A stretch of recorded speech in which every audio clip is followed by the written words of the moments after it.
Now, if you haven't seen this latest season of Love is Blind, or if you don't know what Love is Blind is, it's really a show that is deceptive in its titling. Because it's called Love is Blind because people sort of go into these pods and then they sort of can't see the other person and they just sort of talk to the other person and they fall in love with a voice. And that's why it's like Love is Blind. But it should be called Love is Rushed or Love is Bombed. Because they are in these pods for all of like 2 or 3 weeks. And then after they have to propose. If they want to stay on the show, they have to propose. And then after they propose, they have 3 weeks after which they have to get married. Okay?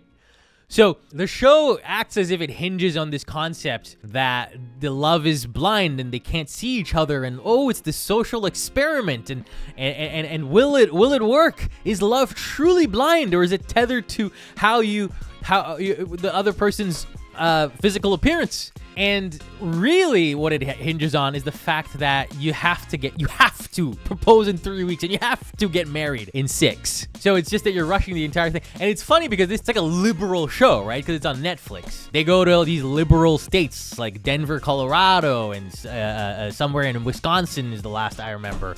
They'll go to like liberal states.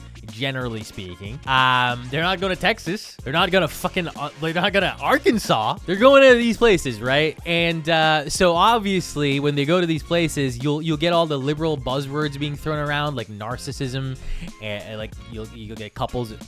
The girl accusing the guy of narcissism, and love bombing. I love that one because the show is love bombing. The show requires you to propose in 3 weeks and get married in 6.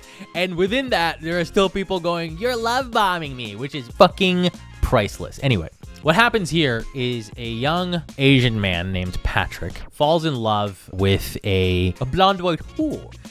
No, a blonde white lady. I don't know if she's a whore. A blonde white lady named Casey, and she is, whether or not she's a whore, she is definitely a very manipulative and duplicitous person, right? Because he does this whole thing where in the pods when they can't see each other, he reveals that he's very insecure about the fact that he's Asian, and he talks about the sort of the pitfalls of being an Asian man in a predominantly white community, and how that he struggles with that as he's dating, and he worries that when she finds out where his parents are from, that she's not gonna want to be with him.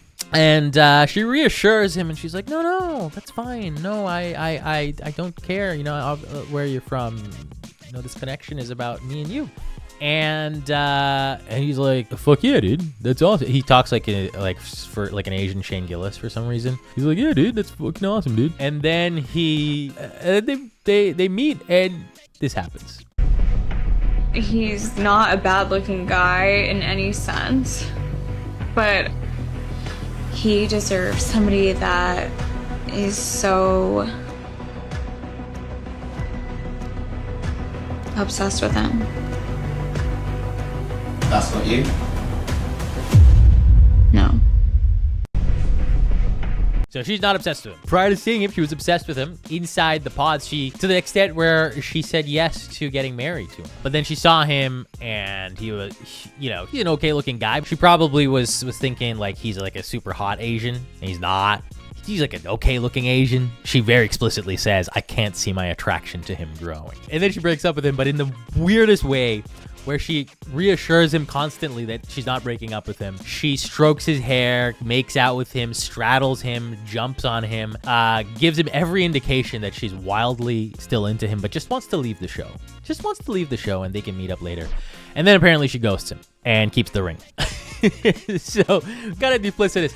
However, I put the blame of all of this squarely on Patrick. Because Patrick is kind of a goofy. Patrick is kind of the most naive young fella. And I feel for him here.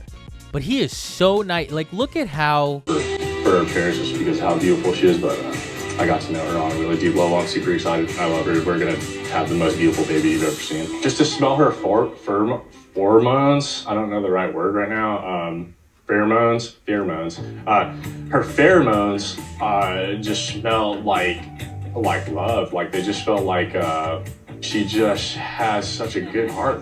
Her pheromones smell like she has such a good heart. That's what her pheromones smell like. Dude, that sentence doesn't make any sense, okay? You can't tell how good a person is from their pheromones. You can just tell that you want to mate with them. That's all the information you can get from a person's pheromones, okay? This is the thing, dude. Women, you have this witchcraft over us, right? This ability to completely intoxicate a man to the point where he's just saying goofy things like her pheromones smell like she's a good person, okay? And I don't want to go into a whole side diatribe over it, but instead of trying to become equals, like get equal rights and do feminism to make you the same as men, you should maybe all be training this ability, right? Because you all have it. You all have the ability. Even the more busted women can train this, and you can intoxicate a certain strata of men, okay? It's a superpower. A man can work his entire life, become the head of a fucking giant CEO of a conglomerate, and then you can come in with your pheromones, and all of a sudden he's like, her pheromones smell like you're such a good person, dude. I know we're gonna make beautiful babe, and it's game over. And you can have everything that he ever built is now yours because of your pheromones. Okay, so why don't you just work on those superpowers? Whatever. I didn't want to get into a whole rant about this, but it's a very powerful superpower. So yeah, he's talking about her, like, about her pheromones, and he's just completely smitten, not seeing any other indications of how she might view him. And on top of that, he keeps shitting on the fact that he's Asian.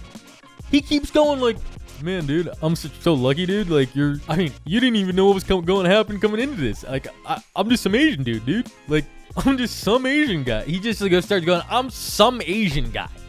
Who you didn't know it. And she's just like, there you go. He's focusing so much on the fact that he's an Asian guy. He's like obsessed with it. He's obsessed with the fact that she's like a hot blonde white chick and he's an Asian guy. And hey, I get it, dude. Like, that's part of the fetishization, right?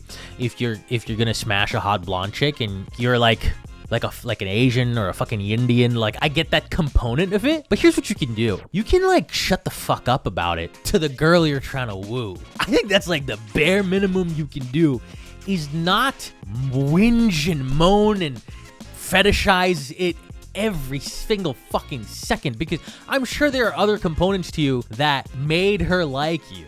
There are other levels of connection that you guys had, and you're not giving that any oxygen. You're just fucking going, yeah, dude, I'm just this fucking Asian dude, man. This is fucking crazy, huh? I'm just an Asian dude and you're here? That's nuts, dude. For more big news for the unemployed, subscribe.